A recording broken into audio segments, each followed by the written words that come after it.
Pelatih berkebangsaan Korea yang membawa perubahan untuk sepak bola Indonesia.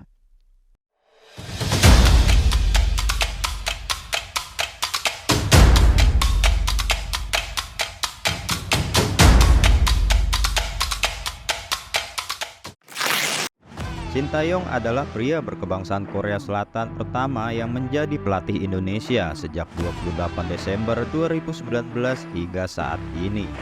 Sejak awal kedatangannya, ia banyak mendapatkan tekanan dari publik Indonesia. Pasalnya, dia harus meneruskan pertandingan kualifikasi Piala Dunia 2022 Qatar, yang mana pada saat itu Indonesia sudah tidak berpeluang lagi lolos ke fase berikutnya karena hasil minor yang didapat dari beberapa pertandingan sebelumnya di kepemimpinan Simon McManamy. Kalah 2-3 atas Malaysia, kalah 0-3 atas Thailand, lalu kalah lagi 5-0 atas Uni Emirat Arab, dan kalah 1-3 atas Vietnam. Kekalahan masih berlanjut di pertandingan berikutnya, menyerah 2-0 atas Malaysia.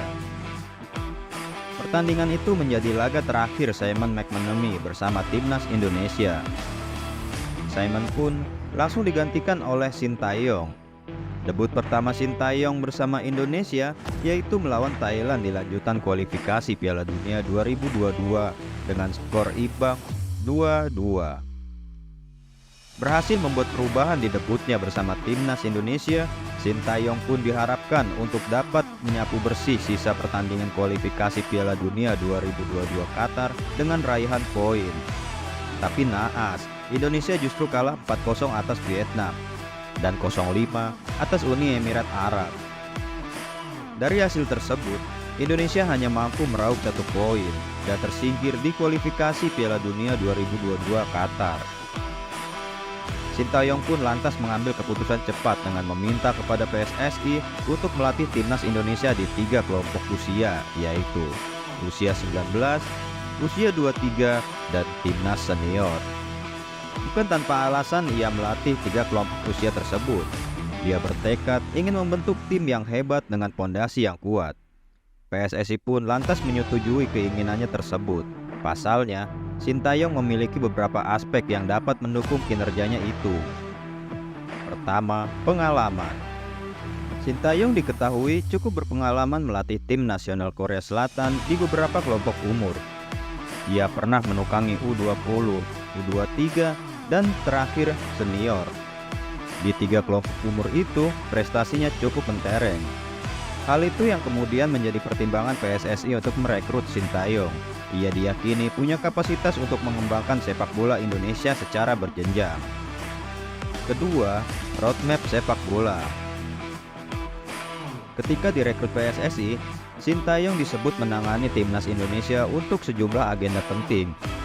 Roadmap sepak bola yang disusun sang pelatih pun cukup membuat PSSI terkesan. Sayangnya, roadmap tersebut berantakan gara-gara pandemi COVID-19. Praktis, rencana Sintayong untuk sepak bola yang berjenjang dari usia 19 hingga senior pun bubar jalan. Ketiga, Piala Dunia U20. Direkrutnya Sintayong yang tak lain dan tak bukan adalah untuk persiapan Piala Dunia U20 saat itu.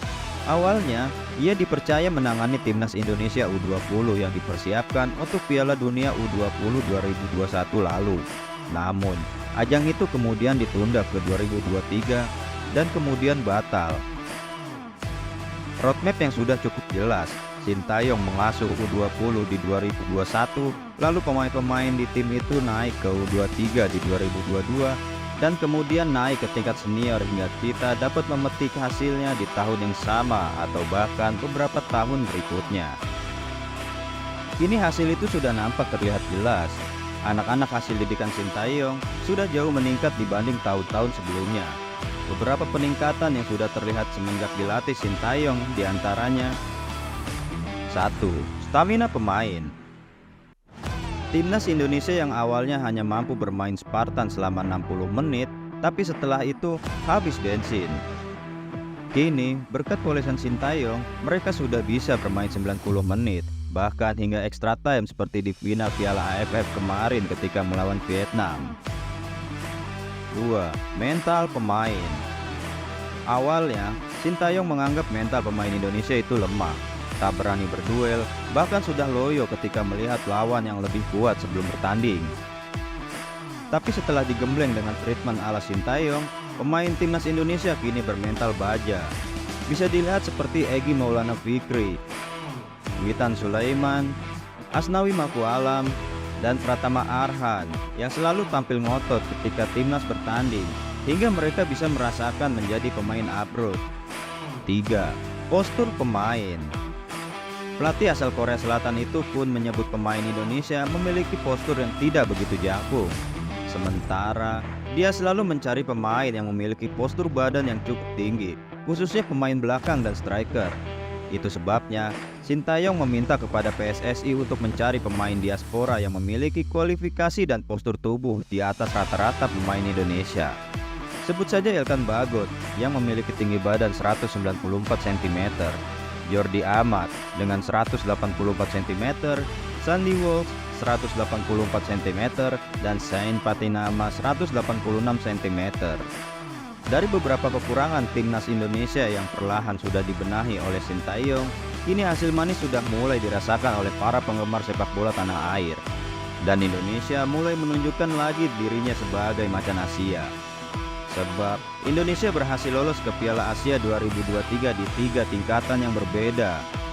Piala Asia Senior, Piala Asia U23, dan Piala Asia U20. Yang mana kejuaraan itu sudah lama sekali Indonesia ikut ambil bagian. Patut dinanti kejutan-kejutan lainnya dari pelatih berkebangsaan Korea tersebut.